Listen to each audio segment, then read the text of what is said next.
الحمدللہ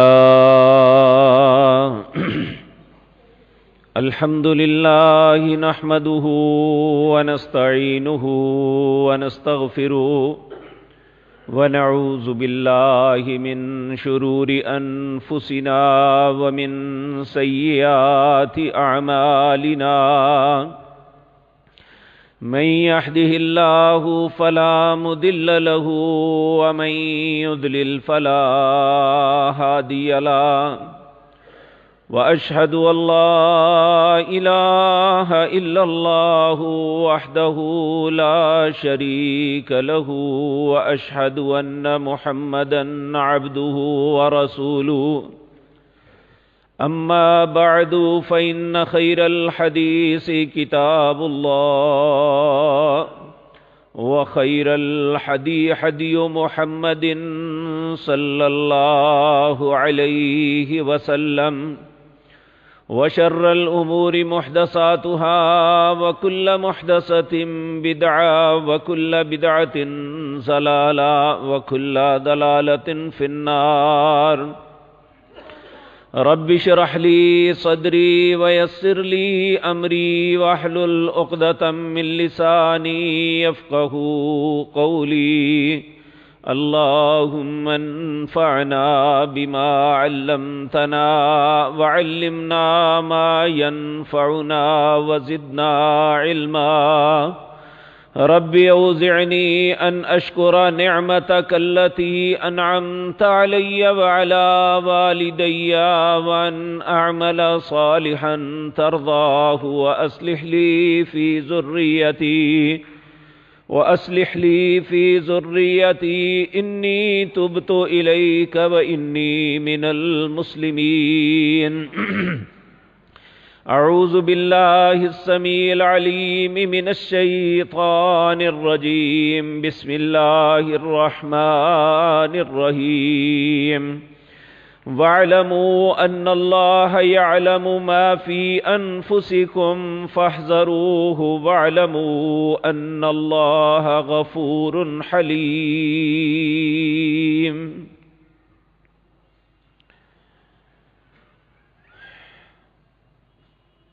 حضرات محترم، انسانی زندگی بڑی تیزی سے گزر رہی ہے. جو وقت گزر جاتا ہے پلٹ کے واپس نہیں آتا، اور اس میں میں نے یا آپ نے کتنا خسارہ یا کتنا نفع کمایا ہے، اللہ کی ذات کے بعد ہم سے بہتر کوئی نہیں جانتا. ہم میں سے کوئی بھی انسان اب اگر اپنے شب و روز پہ غور کرے، اپنی زندگی کی اوقات پہ نظر دوڑائے اور پھر اپنی نیکیوں اور خطاؤں کا موازنہ کرے، تو ہمیں سوائے خطاؤں کے اپنی زندگی میں کچھ نظر نہیں آتا. تو اس حقیقت سے بھی کوئی انکار نہیں ہے کہ ہم سب نے بالآخر موت سے ہمکنار ہونا ہے. جب انسان فوت ہوگا تو اس کے مر جانے کے بعد کام ختم نہیں ہوتا، بلکہ اللہ رب العزت فرماتے ہیں وَإِنَّمَا تُوَفَّوْنَ أُجُورَكُمْ، پھر جو کچھ اپنی زندگی میں تم نے کیا ہے اس کا بدلہ تمہیں دیا جائے گا. اور میں اور آپ اگر اپنے اعمال، اپنے کردار، اپنی گفتار پہ غور کریں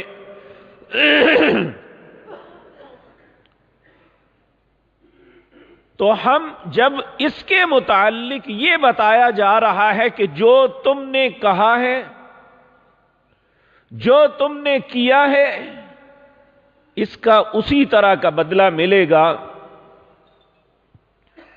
تو پھر ہم سمجھ سکتے ہیں کہ ہم کیا کر رہے ہیں. یہ اللہ رب العزت کا ہم پہ رحم اور فضل ہے.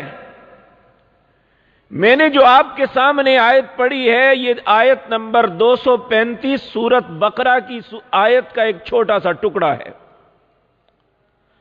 اللہ رب العزت فرماتے ہیں وَاعْلَمُوا لوگوں یہ بات جان لو ان اللہ یعلم ما فی انفسکم جو تمہارے من کے اندر ہے نا، ایک چیز ہے جو انسان ظاہر کرتا ہے، اور ہم میں سے ہر انسان لوگوں کے سامنے اپنے آپ کو اچھا بنا کے پیش کرتا ہے تاکہ لوگ سمجھیں کہ یہ بڑا اچھا ہے۔ اس کے من کے اندر کیا ہے، وہ اچھائی ہے یا کھوٹ ہے، یہ اللہ کی ذات کے علاوہ کوئی نہیں جانتا۔ تو اللہ رب العزت کہتے ہیں ان اللہ یعلم ما فی انفسکم، یہ بات جان لو جو تمہارے من کے اندر ہے اللہ وہ جانتا ہے، فاحذروا اس لیے تم ڈر جاؤ۔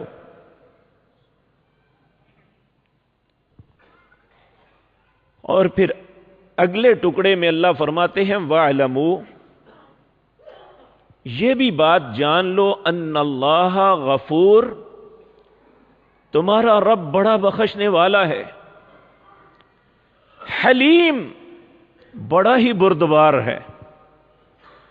اگر آج ہماری خطاؤں پہ ہمیں نہیں پکڑا جا رہا، ہمیں مہلت دی جا رہی ہے، تو اس کا مطلب یہ ہرگز نہیں ہے کہ ہم اللہ کے بڑے محبوب ہیں اس لیے ہمیں زندگی ملی۔ زندگی تو فرعون کو بھی ملی تھی، زندگی تو شداد کو بھی ملی تھی، اور انہیں صرف زندگی ہی نہیں ملی تھی، دنیا کا ہر مال و متاع ان کی لونڈی تھی، اور حکومت، یہ ساری چیزیں آج ہم نے انہیں ہی عزت اور ذلت کا معیار سمجھ لیا کہ اگر مال ہے تو عزت، اگر مال نہیں ہے تو بے عزتی، اگر منصب ہے تو عزت، منصب نہیں تو بے عزتی۔ اللہ کی نظروں میں یہ بات نہیں ہے۔ اللہ کی نظروں میں عزت والا وہ ہے ان اکرمکم عند اللہ اتقاکم۔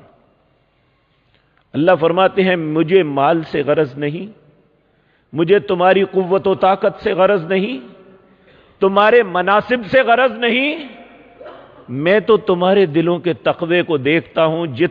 جس انسان کے دل میں جتنا میرا ڈر، خوف اور تقوی ہوگا اتنا میرے سامنے وہ قابل عزت ہے۔ تو میرے عزیز بھائیوں، ہم ایک ایسے دور سے گزر رہے ہیں جس کے متعلق پیارے نبی جناب محمد الرسول اللہ صلی اللہ علیہ وسلم نے 1400 سال پہلے پیشین گوئی فرمائی تھی۔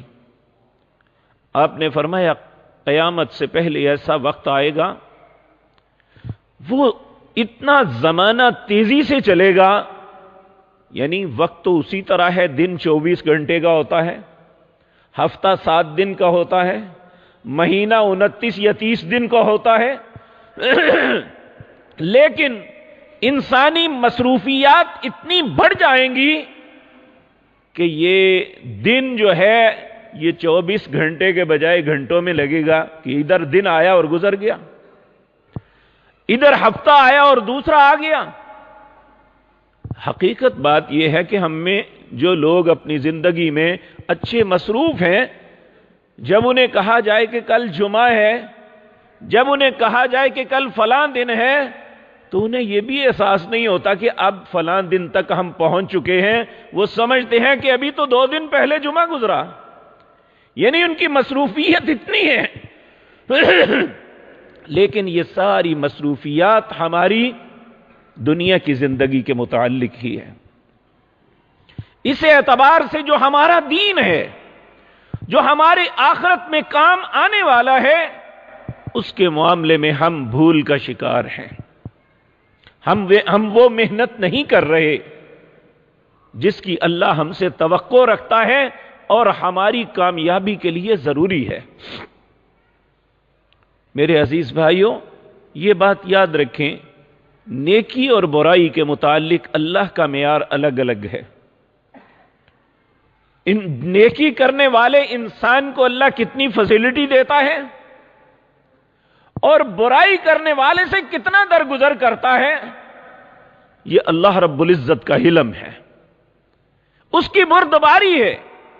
سیدنا ابو ہریرہ رضی اللہ تعالی عنہ بیان کرتے ہیں کہ نبی مکرم جناب محمد الرسول اللہ صلی اللہ علیہ وسلم نے ارشاد فرمایا، یقول اللہ، یہ بات مجھے میرے رب نے کہی، آپ نے فرمایا ان اراد، اللہ رب العزت نے اپنے حبیب کریم صلی اللہ علیہ وسلم کو یہ بات ارشاد فرمائی، اذا اراد عبدی ان یعمل سیئۃ، جب میرا کوئی بندہ برائی کا ارادہ کرتا ہے۔ اب دیکھیں اللہ اپنے بندوں پہ کتنا رحیم و کریم ہے، کتنا مہربان اور غفور الرحیم ہے، کتنا غفور حلیم ہے۔ ایک انسان برائی کا ارادہ کرتا ہے، اللہ رب العزت اپنے فرشتوں سے کہتے ہیں فلا تکتبوہا، ابھی اس کی برائی نہ لکھنا۔ اللہ اس نے سوچ لیا ہے برائی کرنی ہے، اللہ کہتے ہیں میں کہتا ہوں نہ لکھو۔ مالک کیوں؟ کہا اس نے برائی ابھی کی نہیں ہے۔ فرشتے نہیں لکھتے، اور اگر اسی اثناء میں انسان کے ذہن میں ایک اور سوچ آ جاتی ہے کہ اللہ کا خوف آ گیا، اور اس نے فوراً سوچا کہ میں یہ گناہ نہیں کروں گا، میرا رب مجھ پہ ناراض ہو جائے گا۔ اب پہلے برائی کا سوچا تھا تو اللہ نے کہا نہیں لکھنا، اب جب برائی کے متعلق اس نے ارادہ بدل دیا تو اللہ فرشتوں سے کہتا ہے اس کی نیکی لکھ دو۔ مالک اس نے کی نہیں ہے، کہا اس نے برائی سے جو ارادہ بدلا ہے اس پہ میں اس پہ اتنا راضی ہوں کہ میں اس کے لیے ایک نیکی لکھ رہا ہوں، میرے فرشتوں لکھو۔ اگر پھر بھی انسان بدقسمتی سے برائی کر لیتا ہے، اللہ ہم سب کی حفاظت فرمائے، اگر برائی کر لیتا ہے تو اللہ فرشتوں سے کہتے ہیں جتنی اس سے غلطی ہوئی ہے اتنا ہی بدلہ لکھنا۔ اگر ایک کام اس سے ہوا ہے تو اس کا ایک ہی بدلہ ہوگا، لیکن اس کے برعکس وہ رب اپنے بندوں پہ نیکی کے معاملے میں اتنا مہربان ہے۔ اللہ رب العزت فرماتے ہیں اگر ایک انسان وَإِذَا أَرَادَ أَن يَعْمَلَ حَسَنَةً فَلَمْ يَعْمَلْهَا فَاكْتُبُوهَا لَهُ حَسَنَةً، نبی مکرم صلی اللہ علیہ وسلم نے فرمایا میرا بندہ جب کوئی ارادہ کرتا ہے نا، صرف ارادہ، نیت کی کہ میں فلاں نیک کام کروں، اللہ اسی وقت فرشتوں سے کہتا ہے لکھ دو۔ اللہ کیا لکھے؟ اس کی نیکی لکھو۔ اللہ اس نے نیکی کی نہیں ہے، اللہ فرماتے ہیں ارادہ تو کیا ہے نیکی کا، اس کے نام اعمال میں نیکی لکھ دو۔ اور اگر خوش نصیبی سے وہ انسان نیکی کا عمل کر لیتا ہے تو اللہ رب العزت فرماتے ہیں فَاكْتُبُوهَا لَهُ بِعَشْرِ أَمْثَالِهَا، اس نے جو نیکی کی ہے اس سے 10 سے ضرب دے کے اس کا عمل لکھو۔ پھر یہ کہا یہ کم ہے، پھر اس کی حسن نیت دیکھی جائے گی کہ اس کا ارادہ، اس کا عزم کتنا پختہ تھا، اس کا ارادہ کتنا سچا تھا، یہ اپنے رب سے کتنی محبت کرتے ہوئے یہ کام کر رہا تھا۔ کہا الی 700 ضعف، میں 10 سے لے کر 700 گنا تک میں اس کا اجر دوں گا، اس کی نیت کو دیکھتے ہوئے۔ تو اس لیے یہ بات یاد رکھیں، ہم کہتے ہیں اس سے کیا فرق پڑتا ہے، سوچنے سے کیا ہوتا ہے؟ حقیقت بات یہ ہے کہ اچھے اور برے عمل کا آغاز ہی انسان کی سوچ سے ہوتا ہے۔ انسان جیسی سوچ رکھے پھر وہ سوچ چلتی چلتی اسے اچھے یا برے عمل تک پہنچا دیتی ہے۔ اسی لیے اللہ رب العزت نے فرمایا وَمَا أُمِرُوا، پیارے نبی صلی اللہ علیہ وسلم کو انہوں نے اپنی زبان سے وَمَا أُمِرُوا، حکم دیا گیا ہے ہمیں إِلَّا لِيَعْبُدُوا اللَّهَ مُخْلِصِينَ، عبادت اللہ کی کرنی ہے لیکن خالص اچھی نیت کے ساتھ. اور نبی مکرم صلی اللہ علیہ وسلم نے ہمارے جتنے اعمال ہیں ان کا دار و مدار نیت قرار دیا ہے. سیدنا عمر رضی اللہ تعالیٰ عنہ فرماتے ہیں سمعت رسول اللہ صلی اللہ علیہ وسلم، ہم نے رسول اللہ صلی اللہ علیہ وسلم سے یہ بات سنی، آپ یہ فرما رہے تھے انما الاعمال بالنیات.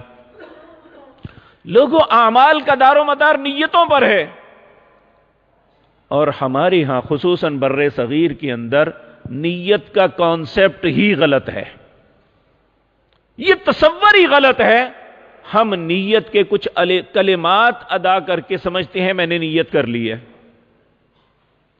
حالانکہ سمجھنے والی بات یہ ہے النیت عزم القلب. نیت دل کے ارادے کو کہتے ہیں، الفاظ کی ادائیگی کو نہیں کہتے. رسول اللہ صلی اللہ علیہ وسلم نے جس نیت کا حکم دیا تھا وہ الفاظ کی ادائیگی نہیں تھی. اور پھر جو کلمات ہم ادا کرتے ہیں، یعنی نماز کی نیت کے جو کلمات ادا کرتے ہیں کہ 4 رکعت نماز فرض، وہ تو انڈرسٹوڈ ہے. جو اگر ظہر کی، اگر عصر کی، اگر عشاء کی نماز پڑھ رہے ہیں تو اس کے فرض 4 ہیں. اگر مغرب ہے تو اس کے 3 ہیں، اگر فجر ہے تو اس کے 2 ہیں. اور نماز واسطے اللہ کے، کیا اللہ کے علاوہ بھی کسی کے لیے نماز ہو سکتی ہے؟ مقابت اللہ کی طرف، بھئی اللہ کے بندے کعبے کے علاوہ پڑھ کے تو دیکھو کہیں نماز. پیچھے اس امام کے، امام کا مطلب ہی ہوتا ہے جو سب سے آگے ہو. جب آپ آگے ہو جائیں گے تو امام تو آپ ہیں. یعنی ایسی عجیب و غریب کلمات بنائے ہوئے ہیں جس میں عقل کا بھی کوئی دخل نہیں ہے کہ انسان سوچ ہی لے کہ میں کیا کہہ رہا ہوں. نیت اصل میں النیت عزم القلب، نیت دل کے ارادے کو کہتے ہیں. پھر اس حدیث کے اندر جو سیدنا عمر رضی اللہ تعالی عنہ نے بیان فرمائی، صحیح مسلم کے اندر ہے، اور آپ نے فرمایا، بلکہ صحیح بخاری کی پہلی روایت بھی یہی ہے. پھر آپ نے ایک مثال دی. مکے کے اندر ایک لڑکے اور لڑکی کی آپس میں منگنی طے ہوئی. جو بیٹی والا خاندان تھا وہ مسلمان ہو گیا اور ہجرت کر کے مدینہ چلا گیا. اب اس نوجوان جس کی منگنی اس خاتون سے ہوئی تھی، اب وہ تو مدینے چلی گئی. اس لیے چلے گئی کہ مسلمانوں کو حکم ہوا کہ وہ ہجرت کریں. اس بیٹے نے سوچا، اس جوان نے سوچا کہ مجھے بھی ہجرت کرنی پڑے تو کروں گا، شادی میں نے اس سے ہی کرنی ہے. اب اس کا عزم کیا تھا؟ اس کے علاوہ کوئی نہیں جانتا تھا. اس نے اپنے دل میں سوچا کہ ہجرت میں بھی کروں گا، لیکن کروں گا کیوں؟ میں نے شادی اسی سے کرنی ہے. تو اللہ کے پیارے حبیب صلی اللہ علیہ وسلم، آپ دنیا کے سب سے دانا انسان تھے. آپ نے کبھی کسی کو ایسے اشارہ کر کے ٹیز نہیں کیا تھا تم نے یہ غلط کام کیا ہے، بلکہ آپ اپنی مجلس کے اندر ایسے انداز میں بات کر دے کہ جو غلطی کر رہا ہے اسے احساس ہو جاتا کہ یہ مجھ سے غلطی ہو رہی ہے. آپ نے یہ حدیث بیان فرمائی انما الاعمال بالنیات. اعمال کا دار و مدار نیتوں پہ ہے. وانما لکل امرئ ما نوى. ہر بندے کے لیے وہی اجر ہوگا جو اس نے نیت کی. فمن کان ہجرته الی دنیا یصیبها. جس نے دنیا کی چاہت کے لیے ہجرت کی اسے دنیا مل جائے گی. او الی امرأۃ ینکحها.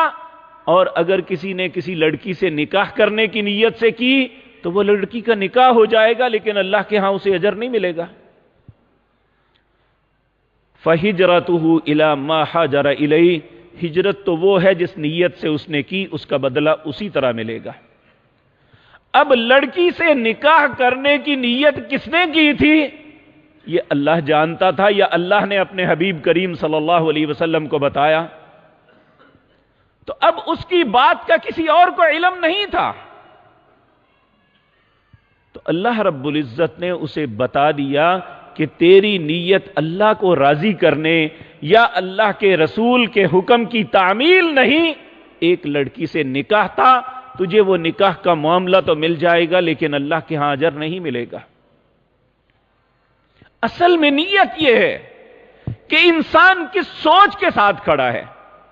اب آپ دیکھیں، اللہ کی توفیق سے ہم روزانہ نمازیں پڑھتے ہیں، اس میں ایک امام ہوتا ہے، کئی مقتدی ہوتے ہیں، ایک لائن میں کھڑے ہیں، کلمات ایک جیسے پڑھ رہے ہیں، اور سارا کچھ کرنے کے باوجود ہر بندے کی نماز کا اجر ایک جیسا نہیں ہوتا۔ نبی کریم صلی اللہ علیہ وسلم نے فرمایا کچھ لوگ ہیں جن کی نماز آنکھ جھپکنے کے برابر بھی وقت نہیں لگتا اللہ کی بارگاہ میں پہنچ جاتی ہے، اور بعض ایسے ہیں جن کی بجلی کی تیزی سے جاتی ہے، اور بعض ایسی نمازیں ہیں جو آسمان پہ جاتے ہی روک لی جاتی ہیں، اور بعض ایسی نمازیں ہیں جو نمازی نماز پڑھ کے ہٹتا ہے اس کے منہ پہ مار دی جاتی ہے، تیری نماز کا کوئی حیثیت نہیں ہے۔ اب یہ سبب کیا ہے؟ سبب وہی ہے کہ انسان کے دل کی کیفیت کیا ہے، کس سوچ کے ساتھ اس نے پڑھی، کیا عزم کیا تھا اس نے۔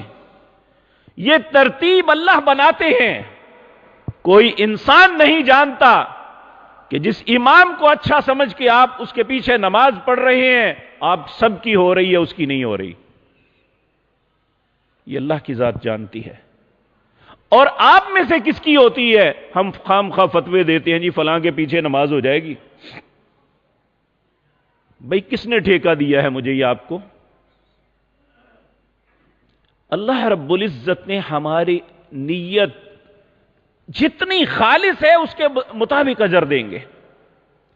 تو پہلی بات تو آج کی مجلس کے یہ ہے کہ میں اور آپ اپنی نیت کو خالص کریں اگر اعمال کا کچھ اجر اور بدلہ لینا چاہتے ہیں۔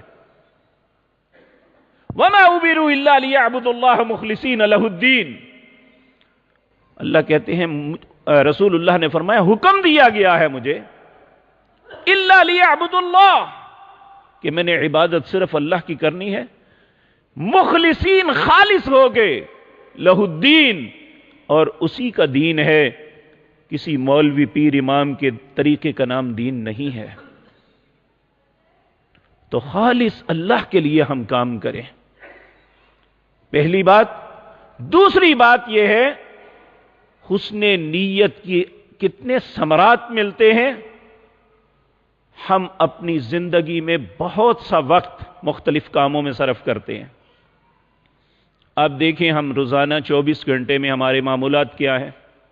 نیند سے شروع ہو جائیں کہ ہم رات کو سوتے ہیں، اگر کم از کم کوئی شخص سوتا ہے تو 6 سے 7 گھنٹے ضرور سوتا ہے۔ یہ سوئے ہوئے گزر گئے۔ اب سوال یہ پیدا ہوتا ہے، یہ جو وقت گزر گیا ہے ہم اسے کیسے اپنے کام میں لا سکتے ہیں؟ اچھا اور دانا، دنیا میں ترقی وہی لوگ کرتے ہیں جو وقت کی قدر کرتے ہیں اور اپنے وقت کے مطابق ایک شیڈیول بناتے ہیں کہ میں اس وقت کو کس طرح اپنے کنٹرول میں کر سکتا ہوں، اور تاکہ ایک ایک لمحے میں ہم بہتر سے بہتر عمل کرتے ہوئے ترقی کی سیڑھی پہ چڑھیں۔ اور ایسا ہوتا ہے، جو جیسے جتنی محنت اخلاص کے ساتھ محنت کرتا ہے اللہ اتنی ہی ترقی اسے دنیا کے معاملات میں عطا کرتا ہے۔ اور آخرت کے معاملے میں بھی ہمیں یہ سوچنا چاہیے کہ ہمارے کچھ اوقات صرف دنیا کی نظر ہو جاتے ہیں، ہاں آخر ہم آخرت کے لیے ان اوقات کو کیسے اپنے کام میں لا سکتے ہیں۔ اب دیکھیں اللہ نے کتنے آسان نسخے بتائے، لیکن ہم میں سے بہت کم لوگوں کے نصیب میں ہیں جو ان پہ عمل کر لیتے ہیں۔ رات کو انسان سویا، 24 گھنٹے سے 8 گھنٹے نکل گئے، 1/3 دن ہمارا سو کے گزر گیا۔ اب اس کو کام میں کیسے لانا؟ پیارے نبی جناب محمد الرسول اللہ صلی اللہ علیہ وسلم نے فرمایا، جو شخص عشاء کی نماز جماعت کے ساتھ پڑھے گا اور اخلاص کے ساتھ پڑھے گا، اور اس کی نیت یہ ہوگی کہ میرے پیارے نبی جناب محمد الرسول اللہ کا ارشاد ہے کہ میں نے اس وقت کو اب کیچ کرنا ہے۔ نبی صلی اللہ علیہ وسلم نے فرمایا جب عشاء کی نماز انسان پڑھ کے باجماعت، اکیلے نہیں، نماز باجماعت عشاء کی پڑھتا ہے تو اللہ اس کے نامہ اعمال میں آدھی رات تک، وہ بظاہر سویا رہا لیکن اللہ نے فرشتوں سے کہا آدھی رات تک اس شخص کو کی رات کو عبادت میں شمار کر دو، کہ ایسے ہے جیسے اس نے آدھی رات قیام کیا، رکوع کیے، سجود کیے، اللہ کی حمد و ثنا بیان کرتا رہا اور اللہ کا ذکر کرتا رہا۔ اب بظاہر یہ سویا ہوا ہے، اب باقی آدھی رات نبی کریم صلی اللہ علیہ وسلم نے فرمایا جو فجر کی نماز کو باجماعت ادا کرے گا، پہلے اس نے عشاء کی نماز پڑھ لی، باجماعت پڑھی۔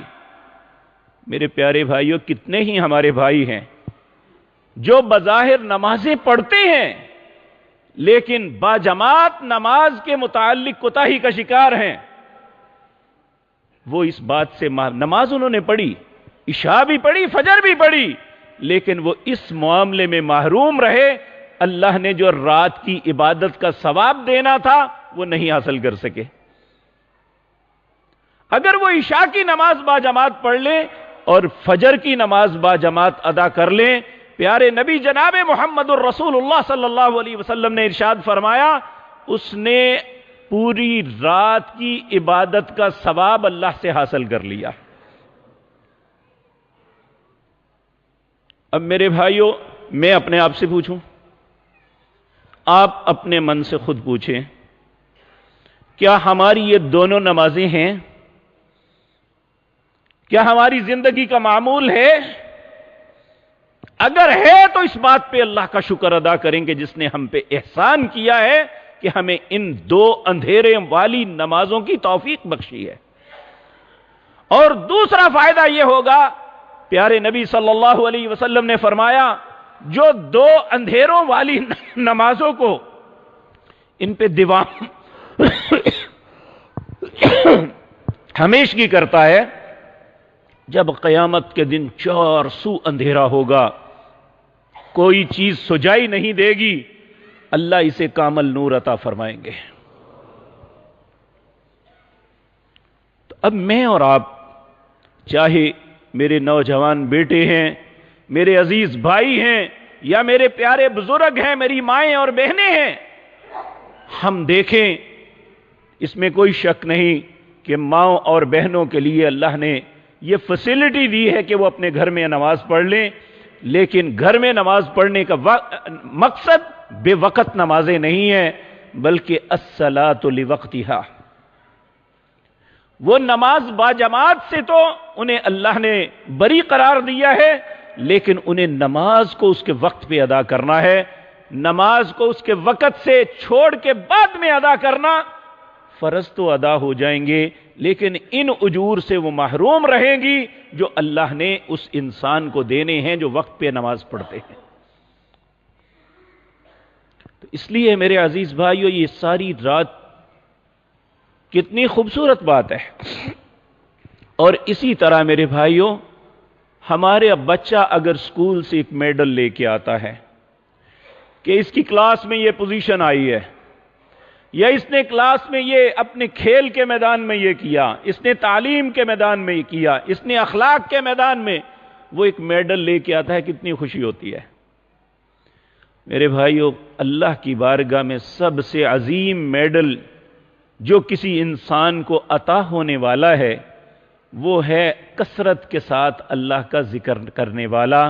یہ سب سے بڑا میڈل ہے جو اللہ کسی انسان کو عطا کریں گے، اور اللہ نے کتنی آسانی دی اس کے لیے بھی۔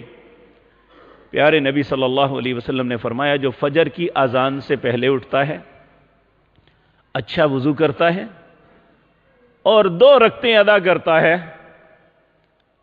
تو اللہ رب العزت اپنے فرشتوں سے کہتے ہیں اس کے نامہ اعمال، اس کے رجسٹر کے اندر لکھ دو والذاکرین اللہ کثیرا والذاکرات، یہ میرے ان بندوں میں شامل ہو گیا ہے جو کثرت کے ساتھ میرا ذکر کرنے والے بندے ہیں یا کثرت سے ذکر کرنے والی عورتیں ہیں۔ یہ کتنی خوبصورت باتیں ہیں جو اللہ ہمیں عطا کر رہے ہیں۔ کون خوش نصیب ہے جو اپنی زندگی کے اوقات کو قیمتی بنانے کے لیے اللہ اور اس کے رسول کی ان باتوں کی طرف توجہ دے دے۔ کیونکہ یہ وقت ضائع ہونے والا جو ہوتا ہے بعد میں حسرت اور افسوس بنتی ہے۔ کتنے ہی لوگ ہیں جنہوں نے اپنی جوانی کا وقت کھیل اور کود میں گزار دیا، جب وہ ان کی اولاد کا سرپرستی کا معاملہ ان کے سر پہ آیا تو وہ کچھ کرنے کے قابل نہیں تھے، یا تو مانگ کے گزارا کیا، یا مزدوری اور انتہائی مشقت کر کے گزارا کیا، یا روتے اور اپنی ساری زندگی برباد ہوتے ہوئے دیکھتے گزارا کیا۔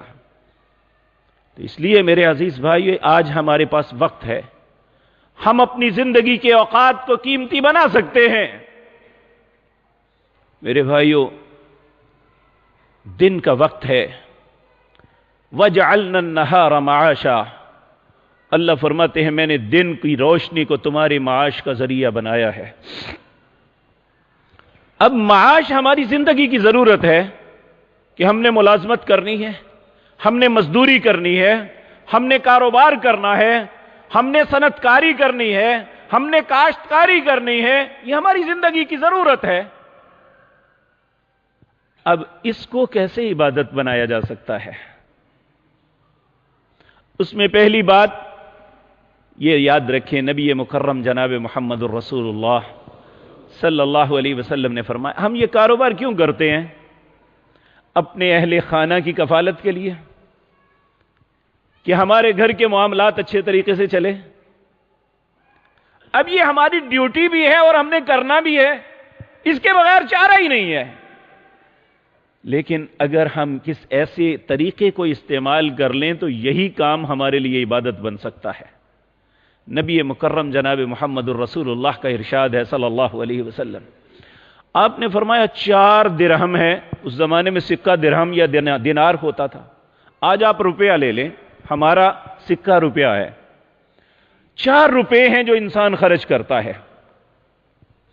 1 روپیہ وہ ہے جو انسان کسی غریب مسکین پسے ہوئے طبقے کو دیتا ہے۔ اللہ نے فرمایا یہ اچھا ہے، اچھا ہے۔ 2 روپیہ وہ ہے جو اللہ کے دین کی سربلندی کے لیے، یعنی اللہ کا گھر بنا دیا۔ اسی طرح جہاں قرآن و سنت پڑھایا جاتا ہے وہ کوئی ادارہ بنا دیا، ہسپتال بنا دیا، اللہ نے فرمایا یہ بھی اچھا ہے۔ 3 روپیہ وہ ہے جو جہاد میں دیا جائے اللہ کا کلمہ بلند کرنے کے لیے، کہ دنیا میں اللہ کا جھنڈا سب سے بلند ہو۔ 4 نبی صلی اللہ علیہ وسلم نے فرمایا یہ بھی اچھا ہے۔ اور 4 روپیہ وہ ہے جو انسان رزق حلال کما کے اپنی اولاد کو کھلاتا ہے۔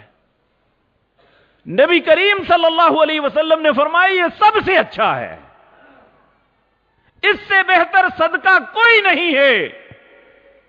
ہم بظاہر اپنی ذمہ داری ادا کر رہے ہیں، لیکن اگر کمانے میں احتیاط کر لیں، اسے رزق حلال کے ذریعے لائیں، اور جو اللہ اور اس کے رسول نے اصول تجارت دیے ہیں اس کے مطابق تجارت کرتے ہوئے لائیں، تو غریب کو دینے سے، مسجد کو دینے سے، مدرسے کو دینے سے، اور اللہ کے راستے میں جہاد میں دینے سے، تینوں سے زیادہ افضل وہ روپیہ ہے، وہ صدقہ ہے جو ہم نے رزق حلال کما کے اپنی اولاد کو کھلانا ہے۔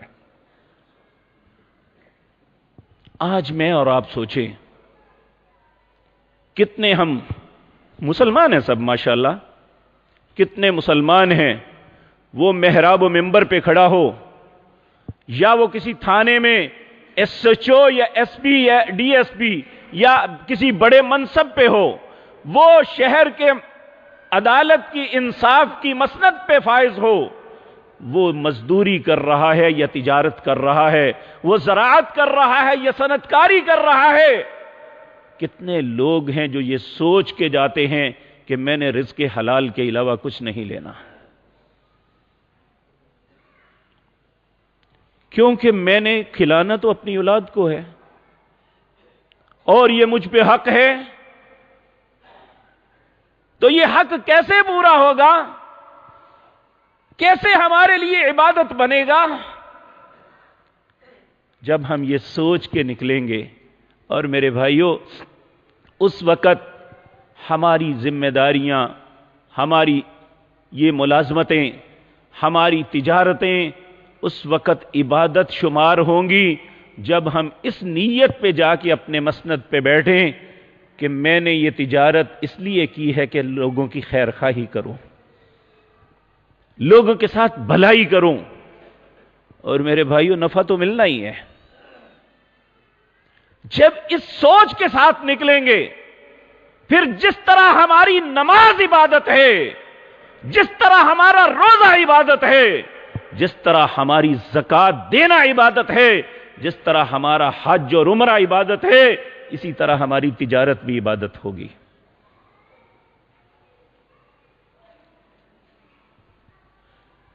تو میرے بھائیو، ہم مسلمان ہیں، ہم اللہ اور اس کے رسول کو سچا سمجھتے ہیں۔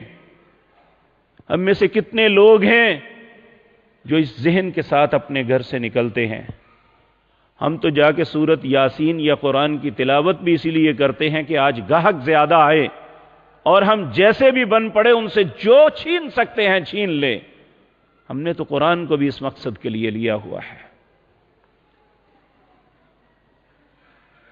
اور ہماری پشت پہ لکھا ہوا ہے اعدلوا هو اقرب للتقوی، مسند انصاف پہ بیٹھا ہوا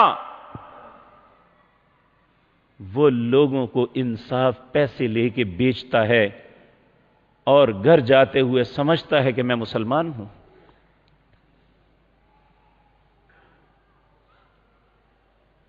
میرے عزیز بھائیوں، ہمیں سوچنا چاہیے۔ ہم نے تو سوچ یہ بنا لی ہے کہ نماز اپنی جگہ، کاروبار اپنی جگہ۔ میرے بھائیو، اس وقت وہ کاروبار حرام ہو جاتا ہے جب انسان کے ذہن میں دھوکہ دہی کی بات آ جائے۔ بلکہ نبی کریم صلی اللہ علیہ وسلم، آپ مسجد سے نکلے، ایک میدان میں دیکھا گندم کا ڈھیر لگا ہوا ہے، تو نبی کریم صلی اللہ علیہ وسلم اپنی امت کے لیے اللہ نے خود گواہی دی، النبی اولی بالمؤمنین من انفسہم۔ یہ نبی جو ہے نا، اپنی امت کے لوگوں کو اپنی جان سے زیادہ چاہتے ہیں۔ یعنی نبی کریم صلی اللہ علیہ وسلم، باپ اپنی اولاد سے پیار کرتا ہے اس لیے اس کے لیے دعائیں کرتا ہے، ماں اپنے بچوں سے پیار کرتی ہے اس لیے ہر وقت اس کی زبان سے خیر کے کلمات اپنی اولاد کے لیے نکلتے ہیں۔ تو نبی کریم صلی اللہ علیہ وسلم ہماری سارے باپوں اور ماؤں سے زیادہ مقدم ہیں۔ تو نبی کریم صلی اللہ علیہ وسلم نے دعا دی، اس کو ایسے ہاتھ لگایا تو کہا اللہ تیرے معاملے میں برکت عطا فرمائے، اور جب ہاتھ پھیر رہے تھے تو نیچے ہاتھ چلا گیا تو وہ اندر سے گیلی تھی، اوپر خشک ڈالی ہوئی تھی۔ آپ نے فرمایا یہ کیا؟ کہنے لگے یا رسول اللہ فلاں دن بارش ہوئی تھی، یہ بھیگ گئی تھی اس لیے میں نے اسے نیچے رکھا، اوپر جو ہے یہ خشک کو رکھ دیا۔ آپ نے فرمایا تم نے اس کو اوپر کیوں نہیں رکھا؟ پھر آپ نے غصے کے ساتھ یہ فرمایا من غش فلیس منا، جس نے ایسے دھوکے کے ساتھ مسلمانوں کے ساتھ تجارت کی وہ میرا امتی نہیں ہے۔ کس طرح میں اور آپ کل اپنے نبی کی بارگاہ میں جب پہنچیں گے، حوض کوثر کے پاس جا کے ان کے جھنڈے کے نیچے کس طرح آپ کا سامنا کریں گے کہ جب کہ ہم زندگی کے ہر معاملے میں دھوکہ دہی ہماری زندگی کا معمول ہے۔ تو اپنی تجارت کو عبادت بنانے کے لیے ضروری ہے کہ ہم اپنے گھر سے نکلیں تو اس ذہن کو لے کے نکلیں کہ میرے رب کا حکم ہے، میرے رسول کی تعلیمات یہ ہیں کہ من غش فلیس منا، جس نے دھوکہ کیا وہ ہم میں سے نہیں ہے۔ میں یہ افورڈ نہیں کر سکتا کہ اپنے نبی کی امت سے نکل جاؤں۔ اور میرے بھائیوں، رزق وہی جو آپ کے مقدر میں ہے، یہ آپ کی مرضی ہے کہ اسے جس طریقے سے مرضی لے لیں۔ جو اللہ نے لکھ دیا، جس طرح موت اٹل ہے، رزق بھی اٹل ہے۔ میں ایک واقعہ کئی دفعہ آپ کے سامنے عرض کیا، شاید اللہ نے ہماری عبرت کے لیے ہی یہ بنایا۔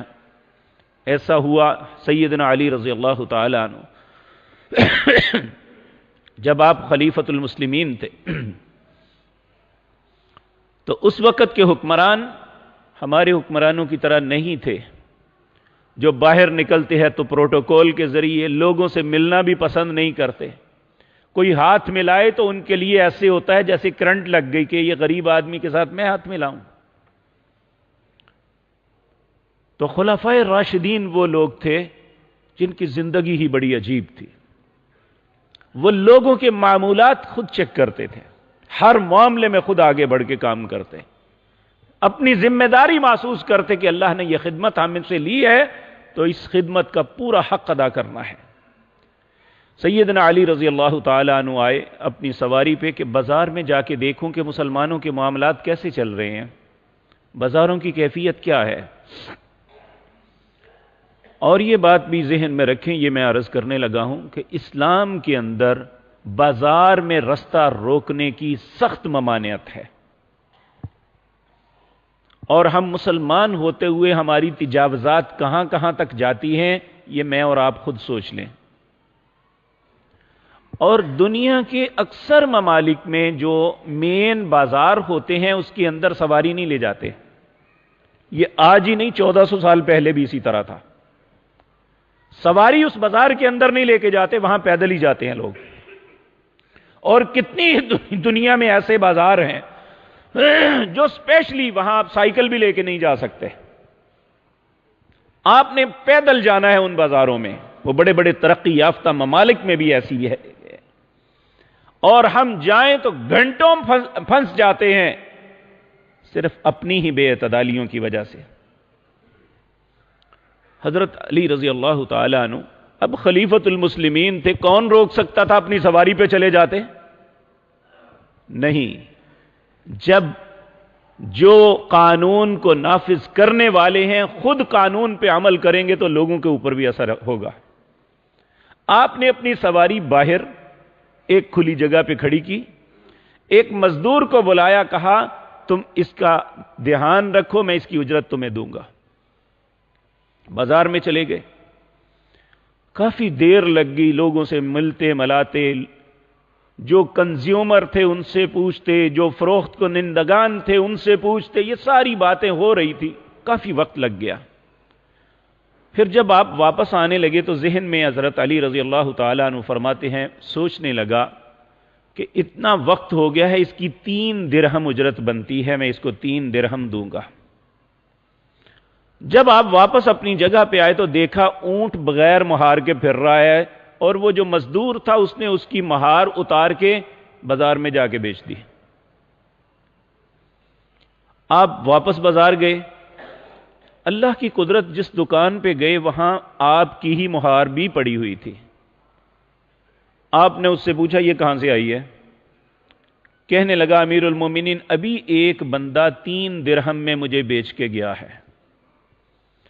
آپ نے فرمایا اللہ اکبر، اللہ اکبر، میں نے 3 درہم دینے کا ہی اسے سوچا تھا، اگر یہ چند لمحے انتظار کر لیتا تو یہ اپنے رزق حرام لے کے اپنے گھر نہ جاتا، اسے رزق حلال مل جاتا۔ لیکن اس نے بے صبری کرتے ہوئے اپنے رزق کو حرام کر لیا کہ وہ چوری کر کے جا کے 3 درہم کی بیچی۔ کاش یہ بات مجھے اور آپ کو بھی سمجھ آ جائے کہ رزق تو وہی ہے جو اللہ نے ہمارے مقدر میں لکھا ہے، پھر ہم دھوکہ دہی کے ساتھ، زیادتی کے ساتھ کیسے اپنے گھر میں زیادہ رزق لا سکتے ہیں، جبکہ میرے رب کا فرمان ہے وَمَا مِن دَابَّةٍ فِي الْأَرْضِ إِلَّا عَلَى اللَّهِ رِزْقُهَا وَيَعْلَمُ مُسْتَقَرَّهَا وَمُسْتَوْدَعَهَا كُلٌّ فِي كِتَابٍ مُبِينٍ۔ زمین پر رینگنے والا کوئی جاندار ایسا نہیں، اس کا رزق کتنا ہے، اس نے کہاں کہاں ٹھہرنا ہے، اس نے مرنا کہاں ہے، اس نے دفن کہاں ہونا ہے، یہ تو میں انسانوں کو بنانے سے پہلے ہی ایک کتاب میں لکھ دیا تھا۔ یہ 12واں پارہ اس کی آیت نمبر 1۔ میری بات کی تصدیق فرمائیں کہ میں اپنے پاس سے کوئی بات تو نہیں کر رہا۔ اس لیے میرے عزیز بھائیوں، 2 باتیں آج کی مجلس میں میرے اور آپ کے لیے نصیحت ہے۔ پہلی بات، ہم جو بھی عمل کریں اس میں اخلاص، اچھی نیت، یہ اہم کردار ادا کرتی ہے اس کے اجر ملنے میں۔ اور دوسری بات، جو ہماری زندگی کے اوقات ضائع ہو گئے ہیں انہیں عبادت بنانے کے لیے ہمیں کیا کرنا ہے، اس کے لیے کوشش اور جد و جہد کریں، وگرنہ یہ بات بہت اہم ہے، بڑی اہم ہے میرے بھائیوں۔ اگر ایک شخص اللہ کا حکم سمجھتے ہوئے اس کے رسول کی اطاعت میں اپنی بیوی کے ساتھ اپنا تعلق بھی قائم کرتا ہے تو اللہ اس کو بھی عبادت لکھتے ہیں۔ نبی کریم صلی اللہ علیہ وسلم کا فرمان ہے، میری بات نہیں ہے، آپ نے فرمایا جب ایک خامد، ایک بیوی صرف اللہ کو راضی کرنے کے لیے ایک عمل کرتے ہیں تو انہیں اس کا اجر ملے گا۔ تو اس صحابی نے تعجب کے ساتھ کہا، اے اللہ کے پیارے حبیب صلی اللہ علیہ وسلم، یہ تو ہم اپنی خواہش کی تکمیل کرتے ہیں۔ آپ نے فرمایا اگر اپنی بیوی کے علاوہ کسی اور راستے کو اختیار کرو تمہیں گناہ ہوگا نا۔ اسی طرح جب تم اللہ اور اس کے رسول کے حکم پہ چلتے ہوئے اسی کام کو اختیار کرو گے تو تمہارے لیے ثواب ہوگا۔ حتیٰ کہ میرے بھائیوں، رفع حاجت ہماری زندگی کی ضرورت ہے، ٹوائلٹ میں جانا، پیشاب اور پخانے کے لیے، اگر ہم اس میں داخل ہوتے ہوئے کہیں بسم اللہ اللہم انی اعوذ بک من الخبث والخبائث، جب نکلیں تو کہیں غفرانک، اے اللہ مجھے معاف کر دے، یہ وقت ضائع ہو گیا، میں اب یہاں تیرا ذکر نہیں کر سکتا تھا، اے اللہ اب نکل رہا ہوں۔ پھر اللہ کی تعریف کرتے ہوئے کہا الحمدللہ الذی عافانی، اللہ اکبر، الحمدللہ الذی اذہب عنی الاذی وعافانی، تمام تعریفیں اللہ کے لیے ہیں جس نے یہ تکلیف مجھ سے دور کر دی اور مجھے عافیت سے نوازا۔ تو یہ باتھ روم جانا آپ کے لیے عبادت بن جائے گا۔ تو کیوں ہم مسلمان ہیں، ہمارے لیے اللہ نے یہ خوبصورت رستے بنائے ہیں، ہم زندگی کا کوئی بھی عمل کریں تو حسن نیت، اچھی نیت کے ساتھ اور اللہ کے حکم کے مطابق کریں تو ہر زندگی کا عمل ہمارے لیے عبادت شمار ہو جائے گا۔ جب ہماری موت آئے گی تو ہمارے پیدا ہونے سے لے کر مرنے تک ایک لمحہ بھی ایسا نہیں ہوگا جس کے متعلق فرشتے یہ اللہ کی بارگاہ میں بتا سکیں اے اللہ اس نے فلاں دن یا فلاں رات کو ضائع کر دیا تھا، بلکہ یہی کہیں گے اللہ اس کی تو دن رات عبادت میں ہی گزر گئے۔ اللہ ہمیں ایسا ہی اچھا مسلمان بننے کی توفیق عطا فرمائے۔ اقول قولی ھذا واستغفر اللہ لی۔